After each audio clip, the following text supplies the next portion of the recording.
Hello everybody. It's that time when we can actually feel quite proud of delving into things which are slightly strange and unusual and a bit spooky and a bit weird and very slightly creepy. And all that kind of stuff. Either way, welcome to the show. We're doing this just yet again, one more time. The whole thesis here is that you can send me a story, a real, genuine supernatural story that's happened to you via email to nickdutchtarot@gmail.com, okay? And then I will then read it out, tell people, and then maybe add a bit of interjection as to what I think is going on here, alright? Possibly, we'll just see how it goes. But the whole purpose of this is just to keep the stories alive, keep people interested in the subject, because it's fascinating, right? If you don't get a buzz out of all this stuff, there's something deeply wrong with you, man. You know what I mean? Either way, here's today's story.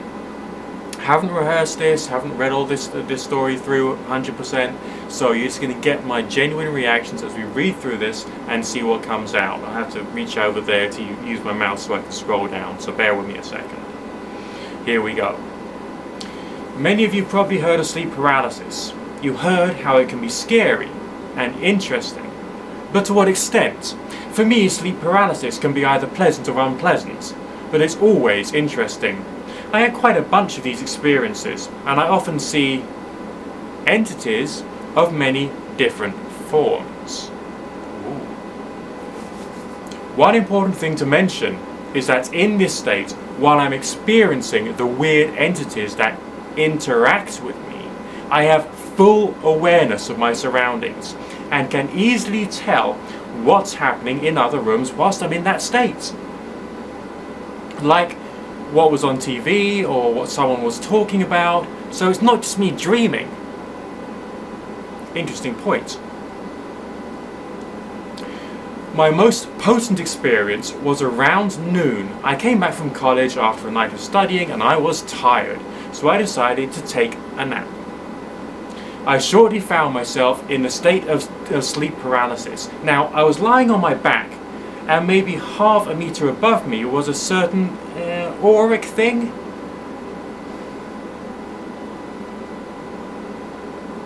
I don't know how else to call it.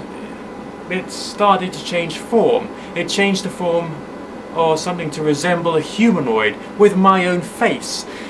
Its upper torso was sticking out of the wall, as if the rest of it was phased into it. It looked at me and I started shrieking, and what seemed like laughing in a very high-pitched and inhuman voice. It started to pull my hair. It hurt and I felt just as if a normal person had pulled my hair. Afterwards it changed and its face somewhat seemed like a face of a black cat. I struggled out of the state and rushed into a sitting position. The entity was gone. My head still hurt as if someone had pulled my hair. That's for the story. I was hoping to ask you for advice. Can you advise me? If you know of any methods of communicating with astral entities or spirits or whatever you call them. I don't like Ouija boards. Not because I'm scared of them, but I always think it's just me controlling it. If you get where I'm heading here. Yeah, I do. I would appreciate any advice on the subject that you can give me. Thank you in advance. Okay. First and foremost, what you seem to have experienced there is possibly a complete astral exteriorization.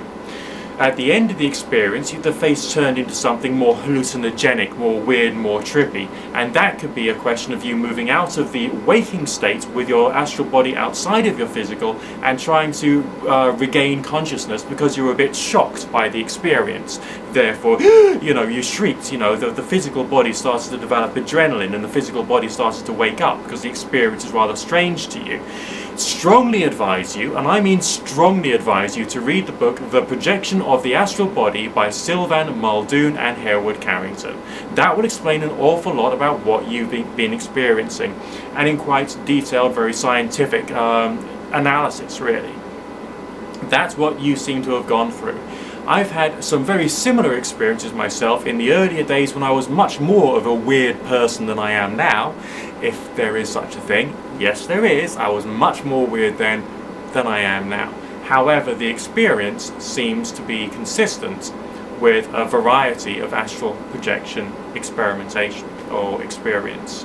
And sleep paralysis is connected to the out-of-body experience somehow as well, so that's very important to remember. As far as how do you communicate with forms of spiritual and astral entities, it's a bit weird and trippy because none of us actually know.